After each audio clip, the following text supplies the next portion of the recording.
Venezuela, muy buena tarde, queridos amigos, queridas amigas, bienvenidos como siempre en Buena Hora.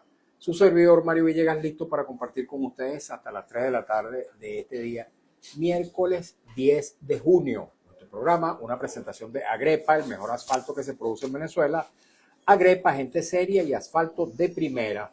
Y del servicio geriátrico del doctor Argenis Portillo. Consulta previa cita por el teléfono 0414-309-0806. 0414-309-0806. 10 de junio, miércoles. Resulta que mañana es 11. Mañana arranca el Mundial de Fútbol. El planeta pendiente de lo que va a ocurrir allí, porque bueno, es el deporte rey, el fútbol, el deporte que más se practica en todo el planeta. Y por supuesto que los venezolanos vamos a estar ausentes como equipo que va a competir, pero vamos a estar presentes, pendientes, desde el primer día hasta el último, alrededor de esta importante cita futbolística, deportiva. Esperemos que para el próximo Mundial vaya a estar representada Venezuela. Aunque hay que decir que vamos a estar presentes muy probablemente en un Mundial, en el Mundial femenino, porque anoche las chicas de la selección Vinotinto lograron un empate con Uruguay, lo cual las ubica en el tercer lugar. Y de este modo van a lo que se denomina el repechaje. De manera que si en estos partidos o en este partido de repechaje Venezuela obtiene el triunfo, pues Venezuela estará representada en ese Mundial de Fútbol femenino. Así que bueno, felicitaciones para ella, para todos los amantes del fútbol y en especial para todas las mujeres que están dando la cara no solamente por el fútbol, sino por muchas otras disciplinas. Amigos, el día de hoy vamos a estar hablando de un tema de mucho interés, aunque vamos a tocar también el tema político, porque la persona a la que he invitado es representante, dirigente de una importante organización política, no solamente importante dirigente, es su presidente nacional. De manera que vamos a estar hablando con él no solamente del tema para el cual inicialmente hemos convocado su presencia, sino también del tema político, porque muchos temas de interés. Pero fíjense ustedes, el tema central que quisiera colocar sobre el tapete, colocar sobre la mesa, porque desde hace tiempo vengo preocupado por el mismo, es este tema que tiene que ver con los motorizados en las distintas vías que recorren todo el país. Iba a decir la ciudad, pero es prácticamente todo el país. Se dice que hay alrededor de 2.100.000 motos, 2.100.000 vehículos de dos ruedas a motor, bueno, que van transitando por distintas vías rápidas, lentas, urbanas, rurales, en fin.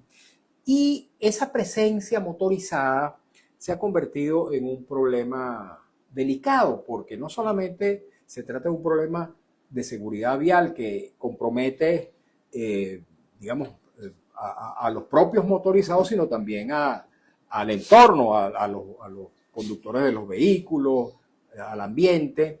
También con las motos se ha puesto ahora de moda una cosa que en algún momento incluso Nicolás Maduro dijo que era un deporte nacional o que lo iban a declarar deporte nacional, que son las motopiruetas, que también representan un grave problema. Lo cierto es que aparte de este problema de seguridad vial, se han convertido también en un problema de salud pública, porque son miles de personas que resultan lesionadas, muchas de ellas incluso muertas, no solamente los motorizados, sino también transeúntes o conductores de otros vehículos. De modo que este tema es un tema importante que vamos a estar tocando inicialmente el día de hoy. Y para eso he invitado a un parlamentario a quien escuché hace algunos días hablando sobre la materia, porque es parte de una comisión que se ha puesto a estudiar el cómo se afronta este problema. Él es médico, de modo que él tiene seguramente una inclinación mayor a ver esto como un problema de salud pública, pero también, por supuesto, es un tema de la seguridad. Voy a darle la bienvenida al diputado Rubén Lima, presidente de Acción Democrática. ¿Cómo está, diputado? Bueno, gracias por tu invitación. Saludo a todos los que te escuchan en este momento, estas horas. no solamente soy médico, sino que además soy traumatólogo. Ah, ¿sabes? bueno, imagínate. Y activo. O sea, Sí.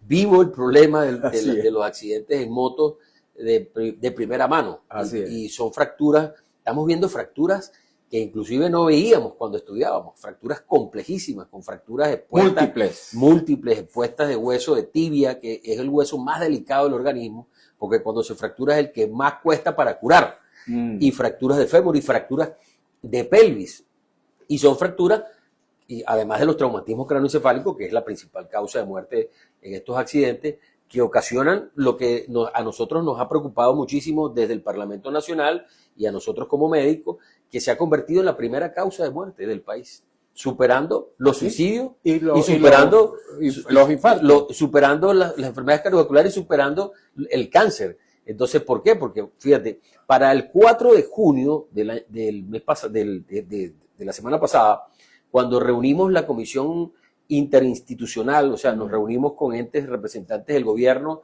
allí había sanidad, allí había educación, allí había comunicaciones, del transporte, del Ministerio de Interior y Justicia, además estaban el Instituto de Tránsito Terrestre, estaban los bomberos, estaba Defensa Civil, nos acompañó también la Organización Panamericana de la Salud que estuvo con nosotros. Bueno, allí se manejó una cifra para ese momento, para ese jueves 4 de febrero, había un total de 1.994 muertes causadas por estos problemas. Entonces, un problema, como tú bien lo has señalado, no es solamente un problema de seguridad vial, de compromiso en la vialidad, de aglomeración de motorizados, sino que es un problema verdaderamente de salud pública.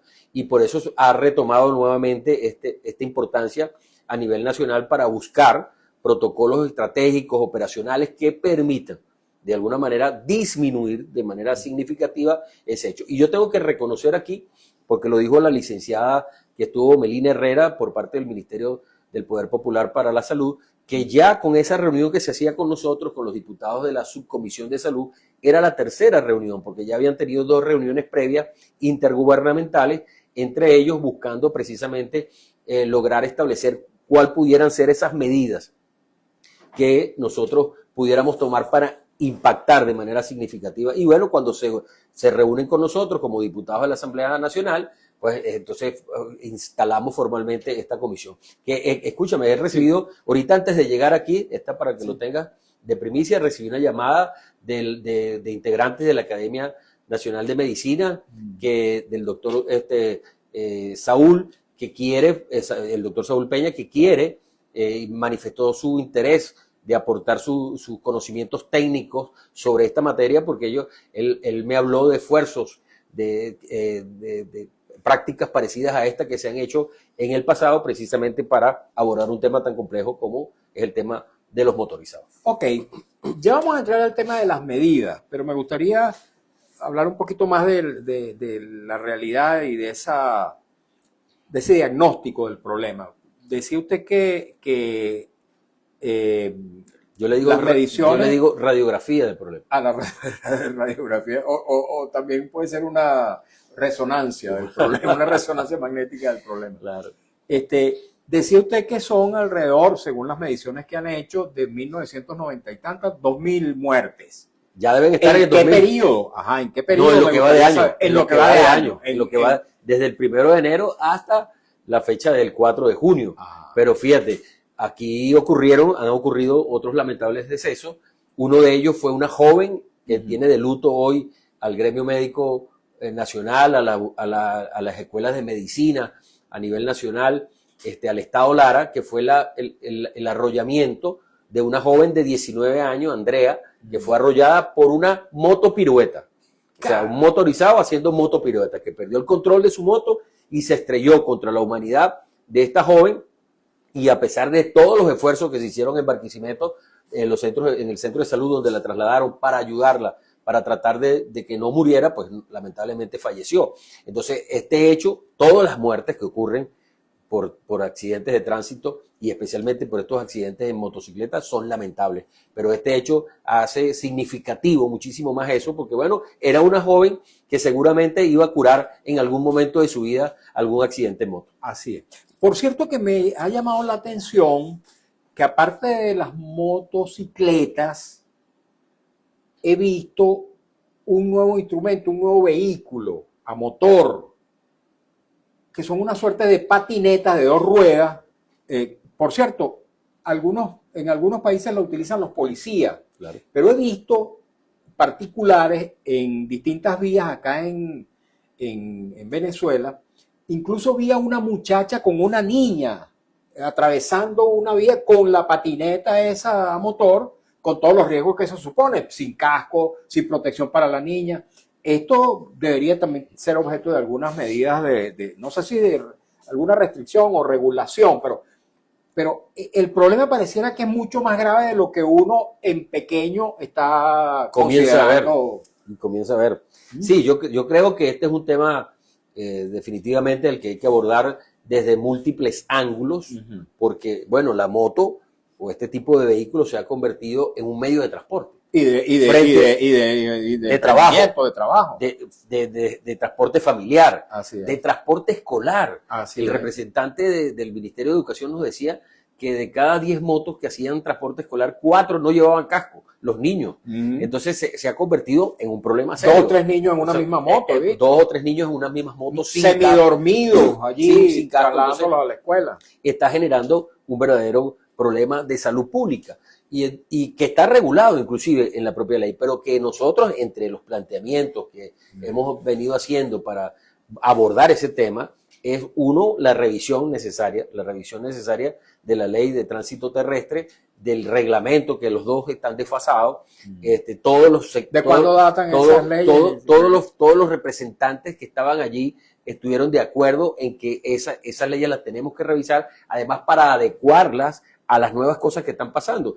Inclusive, yo decía ahorita hace ratico en una reunión, por cierto que tengo que salir volando de aquí, pero no volando en moto, sino volando normalmente, pero tengo que salir de aquí rápido para irme a la reunión que tenemos, que se convocó para este tema, porque se va a incluir ahora 2 comisiones más en este tema de la Comisión Interinstitucional, la Comisión de Desarrollo Social y la Comisión que tiene que ver con política interior, y lo vamos a hacer esta misma tarde. ¿A qué hora tienen esa reunión? Está pautada a las 2, pero ya yo les dije, yo tengo un programa ya pautado desde hace más de una semana con Mario, tengo ese compromiso, tengo que estar con él, tengo que cumplir, me gusta cumplir con mi palabra y estoy contigo, ellos me van a esperar un rato para luego entonces comenzar esa reunión, pero eso te significa o te muestra la preocupación que tenemos con nosotros frente a eso, pero si se llegase a complicar el tema de tener que revisar esas leyes, bueno, podemos producir una ley especial que aborde estos temas con varias de las sugerencias de las que podemos hablar en el transcurso de tu programa, que han venido haciendo los distintos sectores para abordar este tema tan sensible, que es muy complejo, que es un tema social, que es un tema económico, que es un tema cultural, y que es un tema político, porque requiere de la voluntad política de quienes hoy están al frente del poder para efectivamente que se produzca los cambios que queremos y efectivamente normatizar y normalizar este fenómeno que está ocurriendo hoy en todas las principales ciudades del país y en casi todos los pueblos. Tan cultural es ese problema que uno ve incluso policías uniformados sin casco. Yo he visto motorizados que va uno adelante eventualmente con casco, pero llevan atrás a alguien que no lleva casco. De modo que el problema incluso se extiende a aquellas personas que deberían velar porque se cumplan las normas, de manera que el problema es verdaderamente grave. Ahora, entrémosle un poco a cuáles son las medidas. Una primera medida sería entonces esa que usted dice, revisar la legislación vigente y hacerla cumplir. Claro. Pero ¿cuáles son las medidas? Y coordinar, porque hay diferentes planes de seguridad social que tienen el Ministerio de Educación, que tiene el Ministerio de Transporte, que tiene el Ministerio de Salud, que tienen todos los organismos que están vinculados con la seguridad vial. Es coordinar todos esos esfuerzos para que no sea cada quien haciendo lo que le parece, sino coordinar todos los esfuerzos para tener una sola orientación. Y entiendo que también las municipalidades tienen que ver con la materia y las gobernaciones. Pero es que además con un elemento que es elemental, cumplir con las ordenanzas municipales que las existen. Así es. Pero es que tú ves la diferencia del comportamiento de los motorizados. cuando están en un municipio distinto a este. Así es. Ahorita acabo de venir aquí por la avenida principal y vi cómo los motorizados se paraban antes del rayado y permitían el paso del peatón y no pasaba. ¿Por qué ocurre eso? Bueno, porque aquí resulta que la multa es una multa que les pega en el bolsillo y entonces, bueno, procuran cuidar su bolsillo frente a esa multa. Porque fíjate, una cosa que tiene la ley de tránsito terrestre es 10 unidades tributarias por multa. Eso es muy bajito, yo creo que eso hay que revisarlo, aunque se nos ha pedido mucha discreción con eso porque no queremos alarmar a nadie, pero eso tenemos que revisarlo. La gente tiene que dolerle en el bolsillo que tú cometas una infracción y bueno, que te pegue en el bolsillo la posibilidad. Inclusive estamos planteando que se aplique como hay en otros países un puntaje. Tú cometiste una primera infracción, son 15 puntos. Cometiste una segunda infracción, son 30 puntos más. Cometiste una tercera infracción, son 50 puntos más y te suspendemos la licencia. Definitivamente, de por vida. Ajá. Y si te llegamos a haber montado una moto habiéndose te suspendido la licencia, tienes que ser penalizado. Entonces, entendemos que no es solamente lo pugnitivo. O sea, vamos a hacer hincapié con más fuerza de lo que se ha hecho, con más ahínco, donde ustedes, por cierto, los medios de comunicación juegan un papel fundamental porque es un tema de la conciencia de quienes están al frente del vehículo. La conciencia, por ejemplo, yo planteé ahorita con un conjunto de abogados el tema de que los accidentes de tránsito tienen la tipificación cuando muere alguien, homicidio culposo. Pero puede ser homicidio culposo si usted venía a alta velocidad, si usted venía bajo los efectos del alcohol, si usted venía bajo los efectos de la droga, o si usted venía haciendo maniobras indebidas. Puede ser considerado homicidio intencional. Puede ser considerado homicidio intencional. Sería en este claro, caso intencional. Entonces ese debate lo tenemos que dar. Ya no podría ser un homicidio culposo, sino un homicidio intencional porque usted ha actuado con toda la intención de afectar a alguien, de asesinar a alguien, de matar a alguien, de ocurrir a alguien. Fíjate, lo que llaman los abogados preterintencional. Así es. Entonces, fíjate, nosotros nos reunimos el día jueves 4, ¿no? El 4, pero el día miércoles, no sé, el día miércoles, sí, en la tarde-noche, aquí cercano del CCT, ocurrió un accidente gravísimo que no fue exactamente con moto, pero que fue con una gandola que usando una plataforma llevaba un container. Y yo iba en ese momento pasando con un taxista y el señor me cuenta él que su papá había trabajado mucho tiempo con transporte y me decía, ese tráiler no debería ir en esa plataforma porque los sistemas de seguridad por la altura y los sistemas de seguridad son diferentes a usar la tara. Cuando se usa la tara, los sistemas de seguridad son mejor y no le da altura. Entonces, ¿cómo se permite eso? Entonces, también es un tema de la aplicación de la ley y de evitar la permisiología que hay con relación a este tema. Así es. Bueno, muy interesante este tema. Vamos a ver rápidamente si tenemos algún mensaje sobre el mismo. Y luego le entraríamos un poquito más Antes quisiera decirte que hay dos cosas que he dicho para este tema. Uno, que tiene que ver que esa posible protocolo que se implementen para el tema de la seguridad vial o la propia revisión y reforma de la normativa, se obligue a los motorizados a tener un seguro de accidentes personales. ¿Por qué? Porque nuestros hospitales están colapsados. Hoy un motorizado que sufre un accidente es posible que tenga que ser ruleteado por varios hospitales.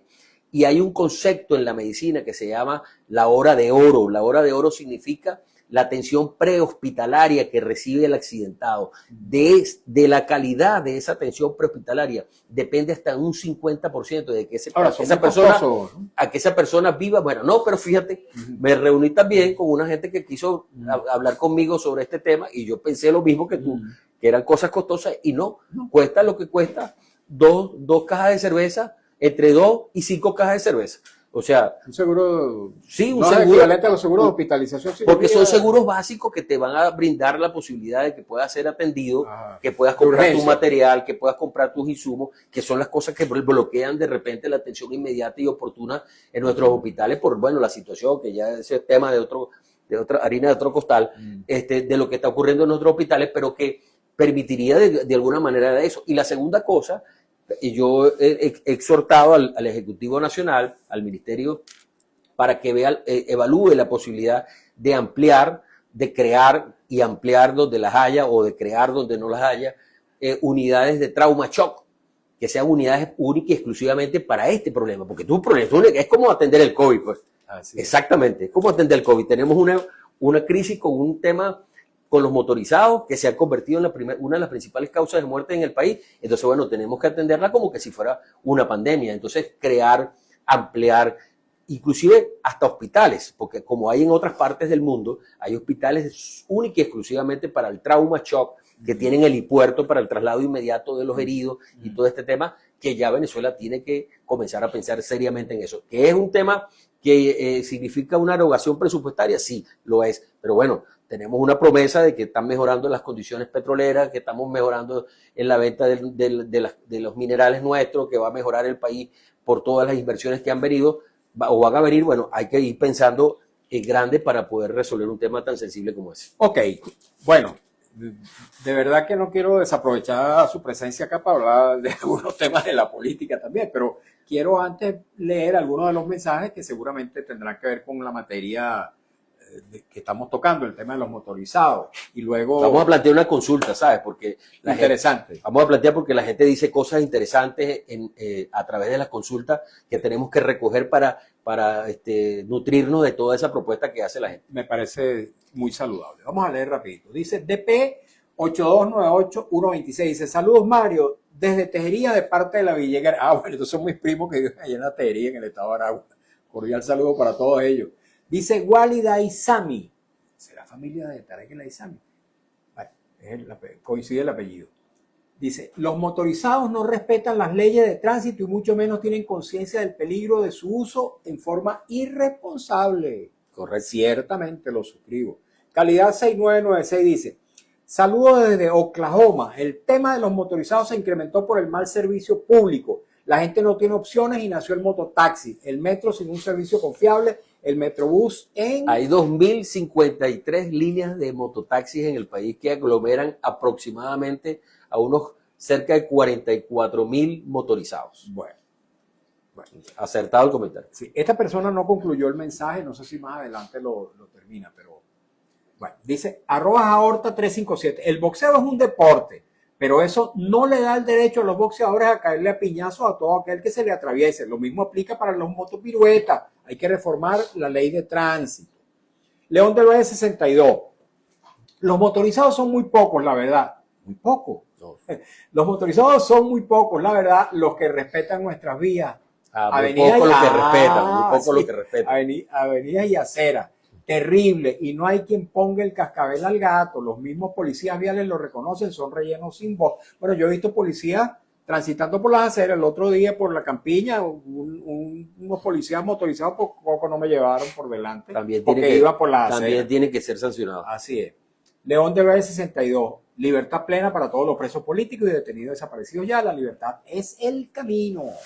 Calidad 6996 dice, decadencia. Los transportistas del sector privado sin un servicio de calidad y por lo tanto se incrementó este tema de los motorizados. Ahora bien, a los motorizados se les dio luz verde y no concluye el mensaje.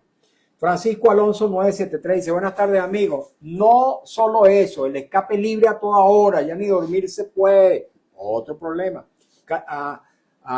Está terminando el mensaje calidad 6996 que dice, a los motorizados se le dio luz verde de transitar por la autopista cuando Diosdado era ministro de Transporte y ahora se adueñaron de las autopistas, lo cual lo hacen sin educación y sin control. A este sector se le debe obligar solo a circular por sectores donde no sean vías expresas, autopistas por tema de velocidad y además se debe educar al sector. Recuerdo que por muchos años estaba prohibido que transitaran por las autopistas. Igual que transportar menores de edad. De menores de 10 años, ¿sabes? Eso también, que tampoco se respeta. Así es. Y bueno, y el número de personas que pueden andar solamente dos en moto, pero a veces uno ve 3, 4, 5 personas en una misma moto. Nos están haciendo señas de que tenemos que irnos a la pausa. Bueno, vamos a escuchar un avance del noticiero en la voz de Allen Márquez, cumplimos compromisos publicitarios de la estación y al regreso, amigos y amigas, vamos a continuar conversando con nuestro invitado el día de hoy, Rubén Limas, presidente de Acción Democrática, diputado de la Asamblea Nacional, sobre este tema y otros temas de la política que son muy, muy importantes, tanto como este. Ya venimos. Aquí seguimos un rato en las redes mientras viene el compañero a leer el informe. Cuéntanos un poquito de su presencia en el Parlamento, diputado. Bueno, este es mi segundo periodo. Ajá. Yo Usted estuve, había sido diputado por Caracas, recuerdo. yo fui diputado por Caracas, Y claro. ahora es por Carabobo. Claro. ¿O sigue siendo por Caracas? No, yo fui diputado por Caracas y esta vez salí diputado por Nueva Esparta. No es para. Sí. Este es mi segundo periodo. Yo estuve en el primer periodo como vicepresidente de la Comisión de Educación, Salud, Ciencia, Tecnología e Innovación durante el quinquenio pasado. Ahora me tocó la responsabilidad de estar como vicepresidente de la Comisión Permanente de Desarrollo Social. Sigo formando parte de la comisión anterior y estoy, por ser médico, estoy en la subcomisión de salud, que siempre ha sido el fuerte mío, porque como yo le digo a la gente, yo soy médico y político. Las dos coinciden en una tarea de vida que tengo, que es ayudar al prójimo, ayudar al que lo necesite. Las dos, la política y la medicina. Pero nunca, jamás voy a dejar la medicina por la política. O sea, porque me gusta mucho ser médico. Bueno, y recuerdo operar y ayudar y pasar consulta. Recuerdo varios compañeros suyos de Acción Democrática. Me correspondió cubrir su actuación tanto en la vida pública, pues en el Parlamento y en su accionar político. Por ejemplo, Jaime Lucich y Canache Mata, ambos dejaron el ejercicio de la medicina por la política. Claro. Sí, bueno, quizás eran otros tiempos, otro contexto, hay otros recursos ahorita para hacerla, pero no han interferido hasta ahora. Las dos han caminado de la mano y hemos estado ayudando. Fundamos un consultorio popular aquí en El Paraíso, donde ayudamos a la gente de bajos recursos.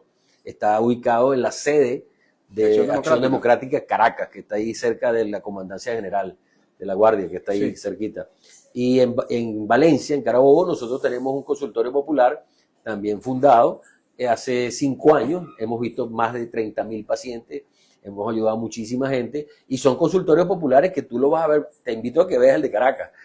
Bueno, el de Caracas estamos arreglando los alrededores que se están acomodando ahorita en este momento, pero dentro del consultorio no tiene nada que envidiarle a un consultorio privado de ninguna parte. Tiene todas sus cosas para tener una atención digna, porque el tema no es porque sea un consultorio popular, tiene que ser de otra manera, tiene que ser una atención digna para un paciente que llega allí, que generalmente llega con un dolor buscando alivio corporal, pero también alivio psicológico, y entonces todo ayuda a la curación. ¿Se van a reunificar los ADECO? Hay un movimiento por ahí que busca la unificación de los ADECO. Bueno, fíjate, eso es importante que me lo preguntes y quería que me lo preguntaras, porque ahorita venía conversando con otros compañeros diciendo la causa que originó la ruptura de Acción Democrática la originó el hecho de que un grupo de dirigentes encabezado por Bernabé y otro grupo de compañeros decidimos que no podíamos seguir en la ruta abstencionista porque la ruta abstencionista no había producido los efectos que se creía que podían producir.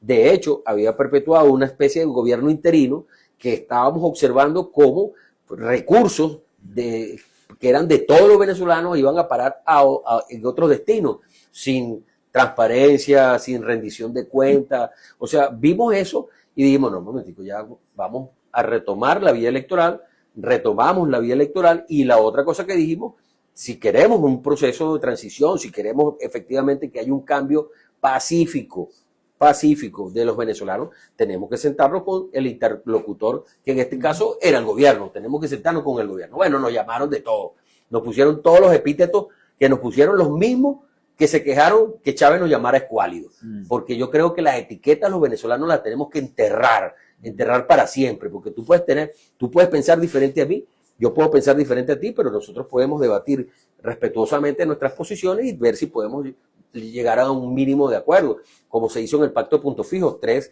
tendencias distintas lograron un plan mínimo de gobierno para poderse sentar. Bueno, eso es lo que necesitamos los venezolanos, pero vemos con gratificación, Mario, con mucha gratificación, que hoy muchos de esos personajes que hablaron pestes de nosotros por esa posición, hoy asumen la misma posición, entienden que es la vía electoral, que lo que nos trajo hasta aquí, lo que pasó el 3 de enero y lo que nos trajo hasta aquí lo produjo precisamente un hecho electoral, que hay que sentarse con el gobierno porque hay que hablar de procesos de transición democrática y todo eso de los cuales que ellos hablan, pero que requiere del diálogo como elemento fundamental. Y entonces, bueno, a veces el ego nos permite el reconocimiento de que hay cosas que sucedieron y que no han debido suceder. Ok, vamos a seguir hablando sobre eso, pero vamos a escuchar ahora sí a Alex Márquez para un avance del noticiero. Ya venimos, amigos.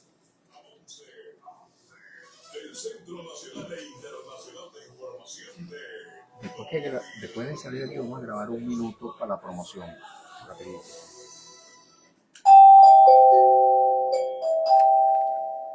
Notirrumos informa: el certificado de vacunación contra la fiebre aftosa es el documento oficial que avala la inmunización del ganado y es obligatorio para tramitar los permisos de movilización animal.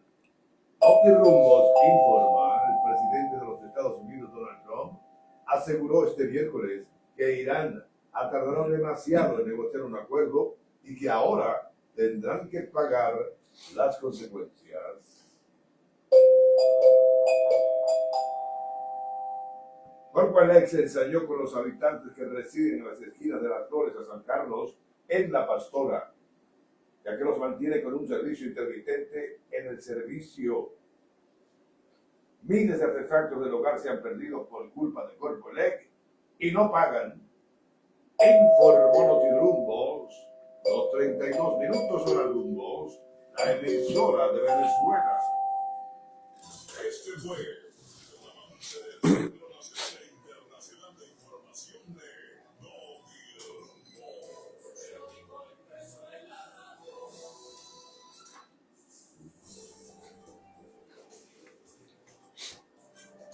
Estás escuchando Radio Rumbo 670 AM con la mejor música,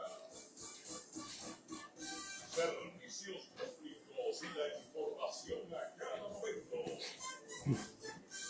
Radio Rumbo 24 horas contigo.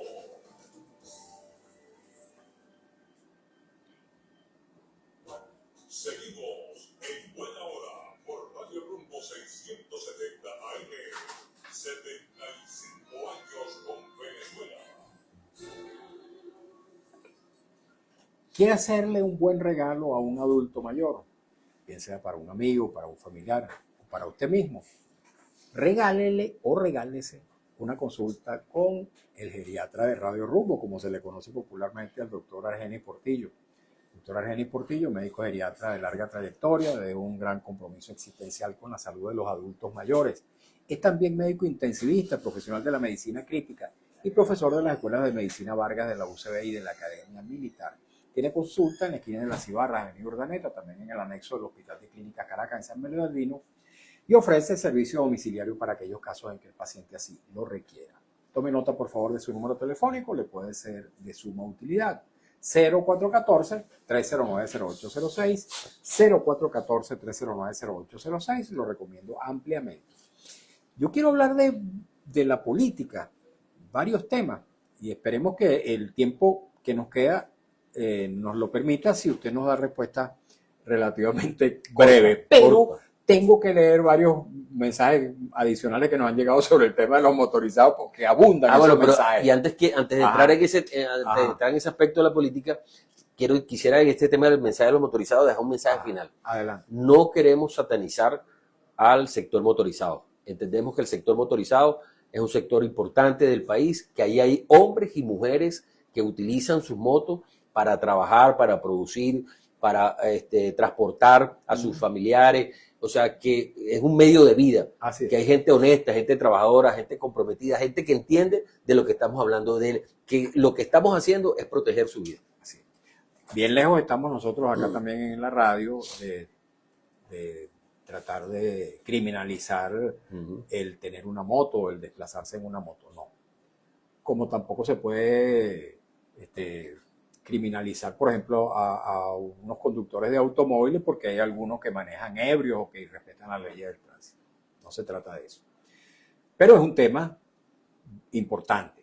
Aorta 357 dice, la mayoría de las motos que usan los que hacen motopiruetas no pasan los $1,500, mientras un kit de traumatología pasa los $6,000. Los hospitales ya no dan para más.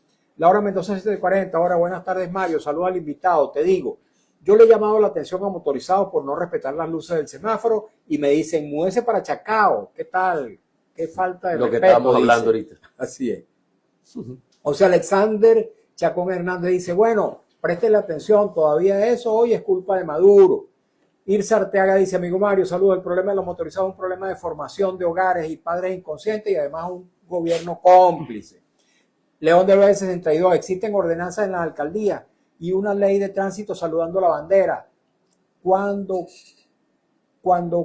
funcionario existe, se dan el lujo de chapear la ley, responsabilizarnos todos, arte y parte. Bueno, ¿cuántos de esos funcionarios de gobierno no andan con motocicletas que no tienen ni siquiera placas y ellos no tienen ningún tipo de identificación? Eso está vedado por la legislación. Calidad 6996, puntos para la ley. Solo se permite el tránsito de motos en las vías que no son expresas, autopistas. Esto ayudará a evitar la mayor cantidad de accidentes y además cada vez que llueve cierran no sé qué. No concluye el mensaje. Núñezqui 13 dice, saludo al compañero Rubén Lima desde España. Soy José Manuel Núñez Romero, exsecretario de Asuntos Laborales y Sindicales de la seccional La Guaira. Bueno, un ADECO por allá por España. Calidad 6996, las autopistas circulan todo por el rayado y no permiten el cambio de vehículos de canal. Bueno, muchos mensajes. Gloria Miguel 05. Buenas tardes, licenciado Mario. Saludos a usted y su invitado. Los motorizados no respetan a los peatones. Cuando uno va a cruzar la calle, uno tiene que ver por ambos lados porque ellos te llegan en sentido contrario y es cuando uno los esquiva. Eso es un peligro para las personas y para los niños y los abuelitos. Muchas gracias por su programa. Amílcar Morú, buenas tardes Mario y al invitado. Yo sería más estricto, le pondría la multa y le detengo la moto porque si no siguen echando broma. Irsa Arteaga, me parece un buen proyecto de ley. Ojalá el gobierno lo apoye en su totalidad. Gregoria Romero, hola Mario, saludos. Se cayó el audio en Instagram por un rato. Ah, caramba, qué lástima, qué pena. Bueno, Gregoria Romero, felicitaciones. Da gusto escuchar al invitado con su discurso científico sobre el tema de los motorizados. Mira, un piropo que le echaron aquí a nuestro invitado. Bueno, muchos mensajes más, pero... Se vale.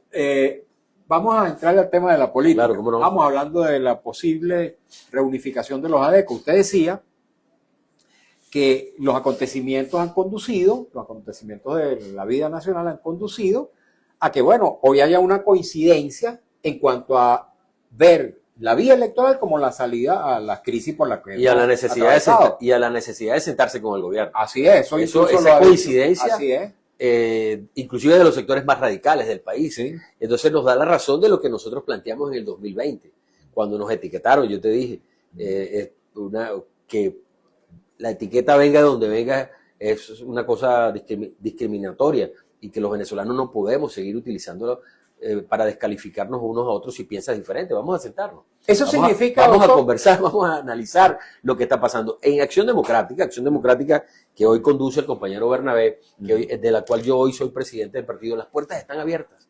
Las puertas están abiertas para el diálogo, para entender. Si estamos pidiendo diálogo para afuera, para el país, por supuesto que nosotros estamos abiertos al diálogo interno, pero con respeto, con el respeto de la norma, con el respeto de los estatutos, que justamente lo que le ha permitido a Acción Democrática trascender tantos años de historia política en este país frente a tantos partidos que han aparecido, han aparecido una oleada de un gobierno determinado y luego se han desaparecido.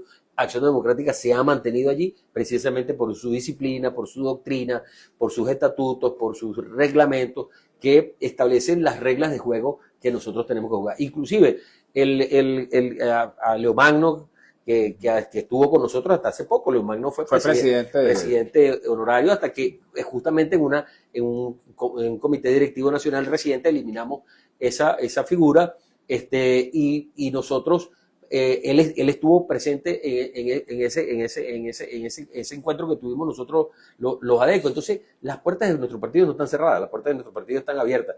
Nosotros hicimos un proceso interno, porque recuerda que hubo un proceso en el que hubo una sentencia del TCJ y esa sentencia nos dio dos órdenes. La revisión estatutaria de los estatutos del partido, la cual se hizo y se envió al Consejo Nacional Electoral y al TCJ, y hacer unas elecciones internas.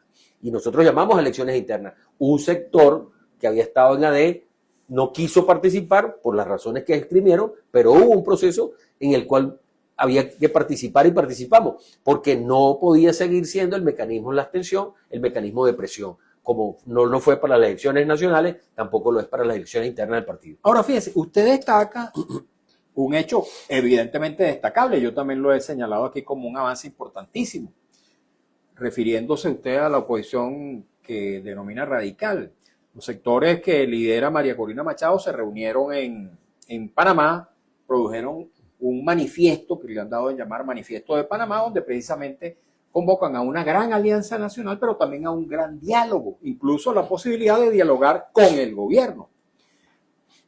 Vista esta posición, ¿ustedes estarían en la línea también de conversar con María Corina Machado y el resto de estos factores políticos que son de oposición? Nosotros estamos abiertos al diálogo con todos los factores opositores. De hecho, yo, dentro del Parlamento, he sido un promotor, lo saben varios diputados de la oposición, un promotor de que esas tres fracciones que hay dentro del Parlamento se unan en una sola.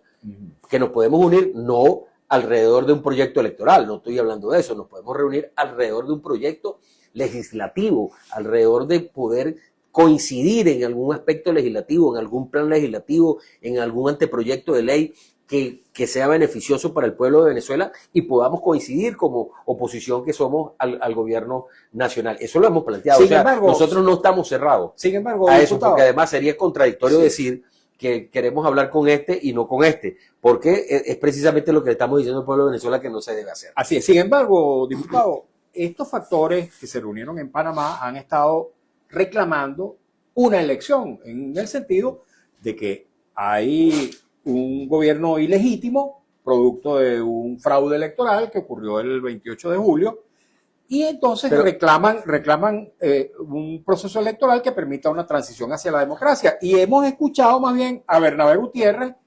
reconociendo al gobierno nacional que ahora preside Delcy Rodríguez por la ausencia de Nicolás Maduro, diciendo el propio Bernabé que aquí no hay elecciones hasta el año 2030. Bueno, tú sabes que hoy en Venezuela está ocurriendo una cosa distinta a lo que ocurría antes del 3 de enero. Las cosas han cambiado literalmente. Y Venezuela ha entrado en una nueva fase, precisamente producto de esta situación, que no está contemplada en la Constitución Nacional, porque la ausencia del presidente de la República no está contemplada en la Constitución por un hecho sobrevenido como el que ocurrió el 3 de enero. Y eso ha generado toda esta situación que hemos tenido hasta ahora, porque realmente tú no puedes decir que hay una falta absoluta del presidente, porque no lo pero contempla, temporal sí hay. pero no lo contempla la Constitución, porque la Constitución dice que hay falta absoluta si el presidente se muere, si el presidente se enferma, si se nombra una comisión médica aprobada por la Asamblea Nacional y aprobada por el TCJ que declare la incapacidad mental del presidente, o por la propia renuncia del presidente. Entonces, ese es un elemento, y por eso el TCJ interviene y da este lapso que ya vendrá un momento determinado en el transcurso de los días, de los meses, que tendremos que abrir ese debate dentro de la Asamblea Nacional y nosotros discutir ese tema. Pero lo que te quiero decir en relación al tema del diálogo, todo aquello que no es ausencia absoluta debería ser una ausencia temporal, ¿o no? lo que contempla la Constitución. Entonces, Así es, o sea, hay una ausencia temporal. Pero no lo contempla la Constitución, es lo que te quiero decir. Bueno, pero es que la Constitución no puede decir, bueno, mira, el presidente de la República si se enamora de una chica y se va por ahí tiene que 2 meses. tiene que renunciar, renunciar para que tú tengas una pero es que la Constitución tampoco es tan detallista. La Constitución no es pero es digamos el guía que tenemos hoy los venezolanos, porque es el contrato social que tenemos los venezolanos para podernos entender. Entonces, yo creo que ese debate está ahí, ese debate en algún momento también habrá que darlo. Nosotros creemos que mira, si tú le preguntas al venezolano de a pie cuál es su principal preocupación, te voy a asegurar que la principal preocupación hoy de los venezolanos es el tema económico, el tema salarial, el tema de las jubilaciones y de las pensiones, el tema de la salud, el tema de la educación. Entonces, hoy el venezolano, en su gran mayoría, está divorciado de la política porque siente que la política no le ha ayudado a resolver sus problemas. Cosa que pero también un problema de los políticos que no los ha ayudado. Pero ya iba para allá, que es un tema también errado, porque toda la gente dice, no, yo no soy político, yo no me meto en eso. No, todo se mueve justamente por una decisión política. Pero hoy es importante que nosotros apostemos a estabilizar el país. ¿Estás dispuesto a reunirse con María Corina Machado? A estabilizar con el que sea, hermano. A reunirnos con todos los factores opositores que sean necesarios. No necesariamente tiene que tener un apellido. Nosotros no podemos seguir, y lo dije yo en el año 1998. Se lo dije a un grupo de médicos importantes cuando llevaron al expresidente Chávez, era candidato, lo llevaron a un centro médico conocido en Valencia, y yo advertí que Venezuela no puede seguir ir detrás de las ideas mesiánicas. El liderazgo del país tiene que ser un liderazgo colectivo, tiene que haber un liderazgo que comprometa a los mejores hombres y mujeres del país para resolver los grandes problemas que tenemos. Nadie tiene una varita mágica en sus manos, nadie puede erigirse como un líder indiscutible y pasarle por encima a los demás y además excluir, porque lo que hemos visto es una política de exclusión en un sector radical de la oposición. Todos tenemos que bajar nuestras aguas, nuestros egos, para sentarnos y pensar en el país, que es lo más importante. Porque hoy Venezuela necesita que los políticos, sean verde, blanco, amarillo, rojo, verde, azul, el color que sea, nos pongamos de acuerdo, incluyendo a sectores del chavismo, que hoy están preocupados, quieren que el país salga adelante, hay que sentarnos todos a hablar. Ese país, diputado, sin embargo, piensa que hay un sector de Acción Democrática, el que lidera Bernabé Gutiérrez, que es como muy gobiernero. ¿Qué van a hacer ustedes para quitarse esa imagen? No, bueno, porque es que esa es la imagen, justamente, que un sector radical ha querido sembrar a la posición que ha tenido AD. Porque ¿qué hizo AD? Cuando hubo el problema del Esequibo, AD con el de 1960 y algo. Sí, el Acuerdo de Ginebra. El Acuerdo de Ginebra. ¿Quién lo impulsó? ¿Quién estuvo detrás de eso? Acción Democrática. Nosotros hemos sido primero que el gobierno, fuimos nosotros defensores del Esequibo. Si el gobierno sale a defender el Esequibo, nosotros tenemos que salir a decir que no, que nosotros no estamos con el Esequibo. No, tenemos que acompañar el Esequibo. Cuando el gobierno planteó el tema de la soberanía nacional, ¿qué hizo Acción Democrática? Nosotros, que fuimos el 50-50 petrolero, ¿qué fue el 50-50 petrolero? Una de las principales medidas antiimperialistas que se tomaron en aquella época en el trienio ADECO. Después la creación de la OPEP. ¿Qué medida más antiimperialista que la creación de la OPEP? ¿Y quién estuvo detrás de la creación de la OPEP? ¿Ustedes están de acuerdo con el tutelaje de Donald Trump sobre el gobierno? Déjame terminar la idea. Que nos queda poco tiempo. Bueno, pero hacemos otro programa. ¿Quién estuvo impulsando el tema de la OPEP? Acción Democrática. Entonces, y además, nuestros estatutos dicen, Acción Democrática es un partido nacionalista, antiimperialista, que respeta la igualdad, la solidaridad, la democracia, o sea, somos un partido, ese es AD. Y fíjate, ¿cómo empieza nuestra canción? Tú te debes de acordar cómo empieza nuestra canción, ¿cómo dice? Claro, adelante a luchar milicianos. Entonces, nosotros vamos entonces a satanizar a los milicianos. Hablando de milicianos. Si AD decía adelante a luchar a los milicianos. Entonces no ha sido que nosotros estamos gobierneros ni que nosotros estamos colaboracionistas del gobierno. Nosotros somos un partido demócrata opositor a este gobierno que hemos coincidido con unos temas de interés nacional con el gobierno que lo ha planteado, porque tú lo que no podías plantear una cosa distinta. Mire, hablando de milicianos, estuve aquí sentado en esa misma silla un compañero suyo de Acción Democrática de Caracas, en este momento no recuerdo el nombre, dirigente de AD en Caracas, creo que, no sé si es sustituto de Guillermo Miguelena, que me dijo que él se hizo miliciano, incluso se alistó en la milicia cuando el gobierno lo llamó a que se alistaran todos los venezolanos. Bueno, y,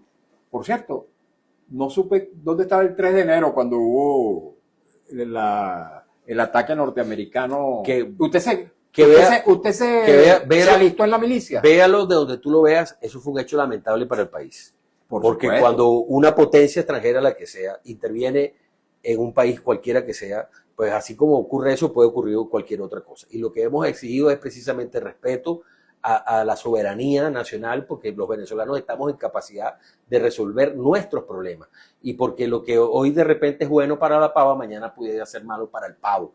Entonces eso es hay que aplicar el principio del acuerdo internacional, eso del respeto de la soberanía. Recuerde, diputado, que la soberanía está compuesta por dos componentes fundamentales: la soberanía territorial, pero también la soberanía popular. Claro. Y el 28 de julio del año 2024 la soberanía popular la irrespetaron. Pero eso lo tenemos, cualquiera que sea el hecho, nosotros tenemos que resolverlo por la vía que tenemos en la mano, que es la vía electoral. Y yo estoy seguro que en cualquier momento, bien tarde, más temprano, más tarde, vendrá un proceso electoral donde los venezolanos expresarán su opinión. ¿Cuándo Y ojalá, estiman ustedes y que fíjate, debería fíjate, ser esa elección? bueno, cuando se estén dadas las condiciones, cuando el país esté estable, cuando el país realmente pueda caminar por un proceso electoral, cuando tengamos garantía de que todas las partes van a tener respeto a los resultados electorales y se pueda dar un proceso. Pero nosotros también hemos venido planteando una reforma electoral. Nosotros creemos en el tema que hay que eliminar la reelección indefinida, que tiene que haber puede haber un proceso de reelección, pero un solo periodo, se puede rebajar el mandato electoral. Creemos firmemente que hay que reabrir el debate para que el Congreso vuelva al Congreso Nacional a ser la Cámara de Representantes de Diputados y del Senado. O sea, hay temas allí que haya respeto de las minorías. Porque ¿Cuándo van a elegir el nuevo Consejo Nacional Electoral? Si yo pierdo las elecciones, pero yo soy minoría, represento el 30%, el 40%, entonces resulta que yo con un 40% de los votos solamente tengo 1 o 2 representantes. No, yo tengo que tener una representación proporcional de eso. No quedan 2 minutos, diputado. ¿Cuándo vamos a tener un nuevo Consejo Nacional Electoral? Cuando se dé ese debate. Ahorita estamos en el debate de la profunda reforma del sistema judicial, especialmente la parte penal, que se está dando el debate de la revisión, de la reestructuración del gobierno nacional. Son debates gruesos. Bueno, cuando toque debatir sobre eso, lo haremos. Y la pregunta que le hice hace un ratico acerca del tutelaje, ¿cómo se siente usted, que se dice antiimperialista, como los ADECO siempre se llamaron antiimperialistas, con el tutelaje norteamericano? Bueno, siempre pidiendo respeto para nuestro país como una nación soberana, como una nación que es capaz de resolver sus problemas entre los venezolanos y capaz de respetar los principios de soberanía nacional y los acuerdos internacionales en esta materia. ¿No siente que hay como demasiada complacencia de parte del gobierno respecto a las directrices norteamericanas? Esa es una respuesta que te la tiene que dar el gobierno, no te la tengo que dar yo. Yo soy opositor, yo le hago oposición al gobierno, no estoy con el gobierno. Muchas gracias, diputado. Chao.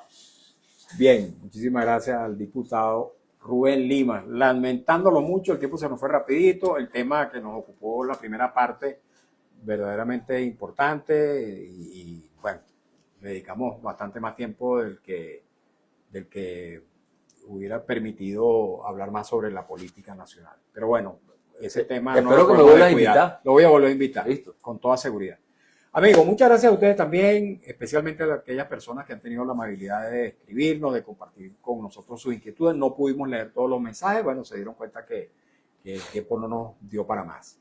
Hemos trabajado para ustedes con mucho cariño, como siempre, en la dirección de Radio Rumbos, Elsa Siciliano, en la jefatura de prensa, Luis Alberto Albornoz. En los controles, Lourdes Pérez, en la lectura de las informaciones, Alex Márquez. En las redes sociales de Radio Rumbos, Marco Rivera. Frente a los micrófonos, Marco Rivera no, Belice Parra está hoy. Frente a los micrófonos, su servidor Mario Villegas con B de Venezuela. Nuestro programa, una presentación de Agrepa, el mejor asfalto que se produce en Venezuela. Agrepa, gente sería asfalto de primera.